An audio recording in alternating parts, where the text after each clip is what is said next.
Startup की दुनिया में शायद आपने राहुल यादव का नाम सुना हो। नई पीढ़ी के और टेक आधारित स्टार्टअप खोलने के मामले में वे एक पुराना नाम है। राहुल यादव वही हैं जिन्होंने कभी Housing.com की नींव रखी थी और बाद में इससे बाहर हो गए थे। अब एक दफा फिर से राहुल यादव चर्चा में आ गए हैं।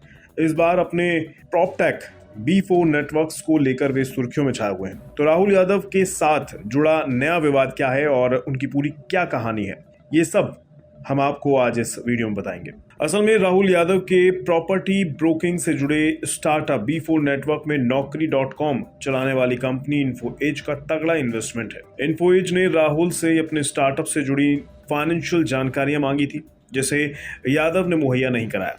अब इसी मामले पर इन्फोएज ने B4 नेटवर्क के खिलाफ फॉरेंसिक ऑडिट शुरू करने का ऐलान कर दिया है। B4 networks private limited broker network नाम से कंपनी चलाती है। ये कंपनी धराशायी होने की कगार पर है। अब मसला ये है कि इन्फोएज की इस कंपनी में 65% हिस्सेदारी है। इन्फोएज का इस कंपनी में 280 करोड़ रुपए इन्वेस्टमेंट है। अब इसी पैसे के डूबने की आशंका के चलते इन्फोएज ने इसके फाइनेंशियल ऑडिट के आदेश दिए हैं। राहुल यादव को Housing.com की नींव रखने के लिए जाना जाता है और इन्वेस्टर्स के साथ उनके बार बार हुए झगड़ों के चलते उन्हें कंपनी छोड़नी पड़ी थी। B4 नेटवर्क की नींव रखने से पहले वे एनोरॉक के साथ भी काम कर चुके हैं। इन्फोएज की सब्सिडरी ऑलचेक डील्स ने B4 नेटवर्क्स में इन्वेस्टमेंट भी किया और इसे कर्ज भी दिया। इन्फोएज ने B4 नेटवर्क में कुल 288 करोड़ रुपए लगाए हैं। इसमें से 275 करोड़ का इन्वेस्टमेंट शेयरों को खरीद कर किया गया और 12 करोड़ डेट फाइनेंसिंग के तौर पर दिए गए थे।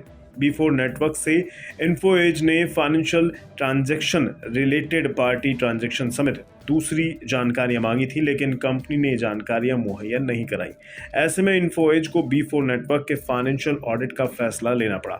खबरों के मुताबिक राहुल यादव की इस कंपनी ने कर्मचारियों को सैलरी नहीं दी, वेंडरों को भुगतान नहीं किया और पूंजी को पानी की तरह बहा दिया।